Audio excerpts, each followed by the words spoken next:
Hello everyone, welcome to वेडुफाई India. तो आज का लेक्चर ब्यूबोनिक प्लेग के बारे में है। तो इस लेक्चर से पहले आपके लिए दो इम्पॉर्टेंट अनाउंसमेंट है। तो पहली ये है कि आप इस चैनल को सब्सक्राइब करें और किसी भी एक लकी सब्सक्राइबर को हमारी तरफ से अमेजन वाउचर दिया जाएगा। और दूसरी ये है कि आप इस वीडियो को पूरा देखिए और इस लेक्चर के एंड में आपको इसी लेक्चर से रिलेटेड एक क्वेश्चन पूछा जाएगा और सही जवाब देने वाले एक लकी विनर को हमारी तरफ से पेटीएम कैश भी दिया जाएगा। तो आज का लेक्चर स्टार्ट करते हैं। आज का लेक्चर ब्यूबोनिक प्लेग के ऊपर है, जिसको हम ब्लैक डेथ भी कहते हैं। तो नदन चाइना की एक सिटी है बायानूर, वहाँ पे इस केस का इन्फेक्टेड पर्सन सस्पेक्टेड केस पाया गया है। दो लोग इससे इन्फेक्टेड हैं जिन्होंने मैरमेट का मीट कंज्यूम किया था। मैरमेट के जीव होता है। और इसके बाद जो 146 पीपल इन दोनों के कॉन्टैक्ट में आए थे, उन सबको आइसोलेट करके ट्रीटमेंट दी जा रही है उनको। तो अब जानते हैं कि प्लेग के बारे में क्या होता है। प्लेग जो होती है ये एक बैक्टीरियल डिजीज़ होती है, जो कि बैक्टीरिया यर्सीनिया पेस्टिस के थ्रू फैलती है, जो कि एनिमल मोस्टली रोडेंट में पाया जाता है। रोडेंट में आपके रैट्स आते हैं, हैमस्टर्स आते हैं, स्क्विरल्स आते हैं। तो ये सारे रोडेंट्स के स्पीशीज़ होते हैं। और जो ये प्लेग होता है ये जूनोटिक होता है, मतलब ये एनिमल से ह्यूमन में ट्रांसमिट होता है। ह्यूमन में इन्फेक्शन होता है by the bite of infected fleas, मतलब कोई इन्फेक्टेड कीड़ा है वो अगर ह्यूमन को काट लेता है तो उसके थ्रू होता है, या तो डायरेक्ट कांटेक्ट के थ्रू होता है, मतलब अगर कोई इन्फेक्टेड एनिमल है उसका मीट कंज्यूम ह्यूमन कर लेता है तो उसके थ्रू भी होता है, और बाय इनहेलेशन के भी थ्रू होता है। ये जानते हैं कि प्लेग के टाइप्स क्या होते हैं। प्लेग के 3 टाइप्स होते हैं, ब्यूबोनिक, न्यूमोनिक एंड सेप्टिसेमिक प्लेग। पहला जो होता है ब्यूबोनिक प्लेग होता है, ये पर्सन के लिम्फेटिक सिस्टम को इफेक्ट करता है, जिससे जो लिम्फ नोड होते हैं बॉडी में उसमें स्वेलिंग आ जाती है। जो लिम्फ नोड होते हैं ये इम्यून सिस्टम के ही पार्ट होते हैं। और अगर ब्यूबोनिक प्लेग अनट्रीटेड रहता है, मतलब इसका प्रॉपर ट्रीटमेंट नहीं हो पाता है, तो ये न्यूमोनिक या सेप्टिसेमिक प्लेग में कन्वर्ट हो जाता है। इसके जो सिम्टम होते हैं, इसमें फीवर आता है, चिल्स होते हैं, मतलब कपकपी होती है, वीकनेस आती है और हेडेक होते हैं। तो जो स्वेलन लिम्फ नोड होते हैं इनको हम ब्यूबोस भी कहते हैं, जिसकी वजह से इसका नाम ब्यूबोनिक पड़ा है। इसका जो इंक्यूबेशन पीरियड होता है ये 1 to 7 डेज़ का होता है, मतलब इसके जो सिम्टम्स आने शुरू होते हैं वो 1 से 7 दिन के अंदर आते हैं। अब दूसरा है न्यूमोनिक प्लेग। ये सबसे ज़्यादा वायरलेंट फॉर्म है डिजीज़ की, जिससे मतलब ये बहुत तेज़ी से फैलती है।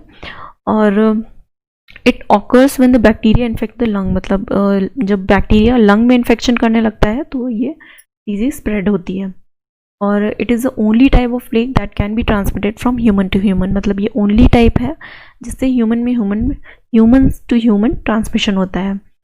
और इसके सिम्टम्स होते हैं चेस्ट पेन होता है, फीवर होता है, कफ होता है, और ये हाईली कंटेजियस होती है, मतलब सिर्फ खांसने से भी ये फैल सकती है। तीसरा टाइप है सेप्टिसेमिक प्लेग, जो कि में क्या होता है कि जो बैक्टीरिया होता है वो ब्लड स्ट्रीम में एंटर हो जाता है और वहाँ पे मल्टीप्लाई होने लगता है।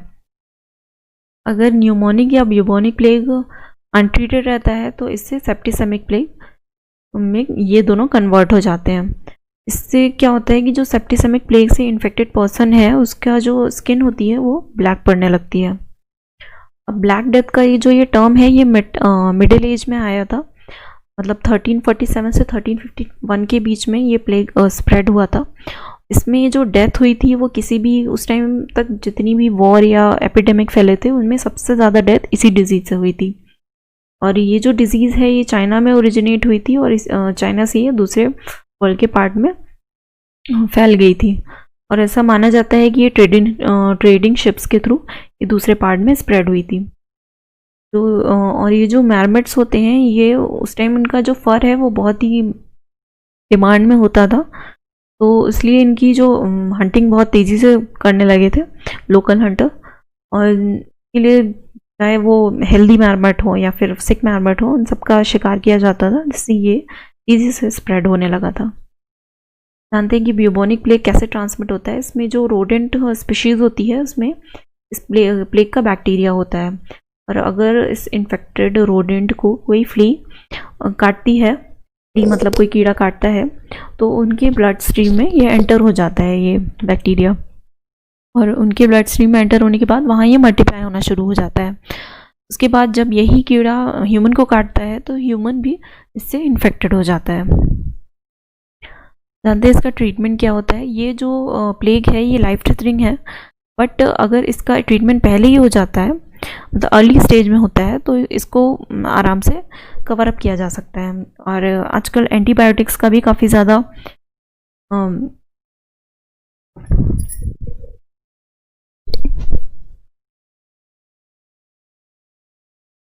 और आजकल एंटीबायोटिक्स का भी काफ़ी ज़्यादा डेवलपमेंट हो गया है, तो इसका ट्रीटमेंट पॉसिबल है। बट ये जो डिज़ीज़ है ये कंटाजियस होती है, मतलब इसका ट्रांसमिशन होता है, तो इस न्यूमोनिक प्लेग के केस में सो जो इन्फेक्टेड पर्सन है उसको आइसोलेशन में रखना चाहिए, ये एक प्रिवेंटिव मेजर है।